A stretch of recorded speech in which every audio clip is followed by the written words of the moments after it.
Ndodhemi në komunën e Tetovës. Le të shohim se si rrjedh procesi votimit këtu. Unë jam Xheneta Morseli Hasani, kryetare e vendvotimit 1975. Gjithsej ke vendvotim ka 820 votues, deri tani kanë dalë 57 votues.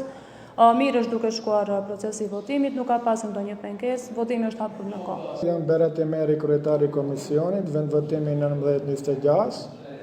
Votimi u hap në orën 7, gjithçka sipas planit. Parafërsisht kemi afër 100 votues deri në këtë moment, nuk kemi pat probleme, shpresojmë që deri në fund të shkojë gjithçka sipas rregullores.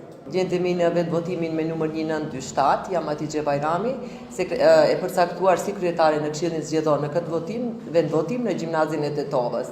Deri më tani përqindja e daljes së qytetarëve ose votuesve është më e ulët në krahasim me rrethin e parë. Parafërsisht deri më tani në ora 12 është numri i votuesve 53.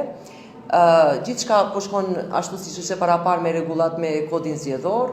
Vendvotimi është hapur në ora 7 të mëngjesit. Nuk kemi gabime teknike, probleme teknike, gjithçka shkon ashtu siç është e paraparë me kodin zgjedhor.